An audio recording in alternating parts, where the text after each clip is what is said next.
સાબરકાંઠાના ઈડરગઢ તેમજ તળેટી વિસ્તારમાં આજે 1 લાખ જેટલા સીડબોલનું વાવેતર કરાયું છે, જેમાં ઈડર સહિતની 15 જેટલી સંસ્થાઓ ભાગીદાર બની હતી. તેમજ 500થી વધુ લોકો દ્વારા ઈડરગઢ વિસ્તારને હરિયાળો બનાવવાનો પ્રયાસ કરાયો છે. સાબરકાંઠામાં સૌથી વધુ ગરમીનો પારો ઈડર શહેરમાં અનુભવાય છે.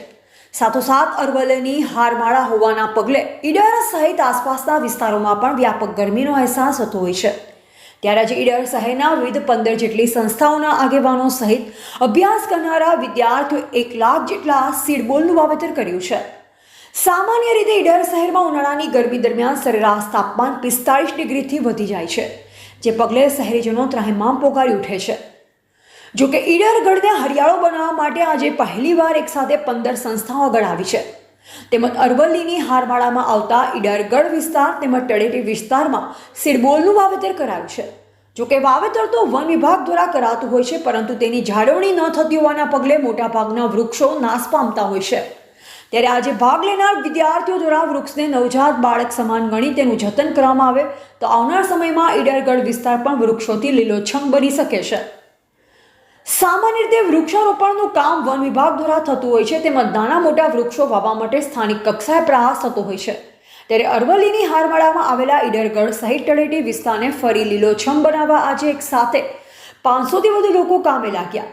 તેમજ 1 લાખ જેટલા સીડબોલનું વાવેતર કરાયું, જે પગલે આવનાર સમયમાં ઈડરગઢ વિસ્તારમાં ફરી એકવાર ગરમી ઘટાડવા સહિત સ્થાનિક લોકોને પડતી પારાવાર સમસ્યાઓમાંથી પણ છુટકારો મળશે તેવા પ્રયાસ કરાયો છે. જોકે આવનારા સમયમાં ઈડરગઢ વિસ્તાર તેમજ તળેટી વિસ્તાર કેટલો લીલો બને છે તો સમય જ બતાવશે, પરંતુ આજે કરાયેલા પ્રયાસ આસપાસના કુલ 15 જેટલી સંસ્થાઓ માટે પ્રેરણારૂપ બનશે તે નક્કી છે. એવા રાજકમલસિંહ પરમાર, ભારતની અસ્મિતા, સાબરકાંઠા. જય હિન્દ. તમે આજુબાજુ જોઈ રહ્યા છો કે વાતાવરણમાં પલટો બહુ જોવા મળી રહ્યો છે. કેટલીક વાર ઠંડીનું પ્રમાણ વધી જાય છે તો કઈક વાર આપણને ગરમીનું પ્રમાણ વધી જાય છે.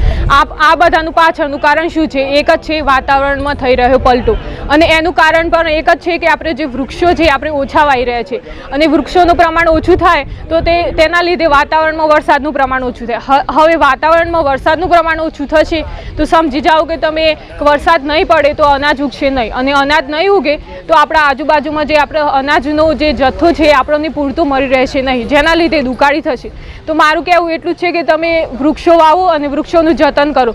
જેટલું થાય એટલું તમે વૃક્ષો વાવો. ભલે વાવી ના શકો તો તમે કાપવું પણ નહીં, તેને ઉગવા દો, તેનું પણ જતન કરો. એ બી એક બાળક છે તો તેને બી ઉછેરો, તેનું જતન કરો, અને આવનારી પેઢી માટે એક સંપત્તિ, એક અમૂલ્ય વસ્તુ મૂકીને જાઓ. શું નામ આપનું? ચૌહાણ સંજનાભાઈ વિક્રમસિંહ. નમસ્કાર. આજ રોજ ઈડરગઢ ખાતે જીત એકેડમી, અલગ અલગ ઈડરની જીવદયા સંસ્થાઓ, school, સરપ્રતાપ school, KM Patel high school, સંસ્કાર વિદ્યાલય અને અમારી ઈડર કોલેજ, ઉત્તર સાબરકાંઠા ઉચ્ચ કેળવણી મંડળ દ્વારા સંચાલિત અલગ અલગ કોલેજો દ્વારા ઈડરગઢ ખાતે વૃક્ષારોપણનું કાર્યક્રમ કરવામાં આવ્યું, જેમાં બનાસ ડેરી દ્વારા 1 લાખ સીડ બોલનું અમને ફાળવવામાં આવ્યા હતા. અને અમારા પ્રમુખ શ્રી અશ્વિનભાઈ પટેલ અને જીતુભાઈ દેસાઈ અને અલગ અલગ જીવદયાના સંસ્થાના આગેવાનો ભેગા મળીને ઈડરગઢ ખાતે આ 1 લાખ સીડ બોલ વાવવાનું આયોજન કર્યું. અને જે આજે શ્રાવણના શરૂઆતના દિવસોમાં, પવિત્ર માસમાં અમે આ શુભ કાર્યને પૂર્ણ કરેલ છે, જેમાં આપ સર્વનો દરેક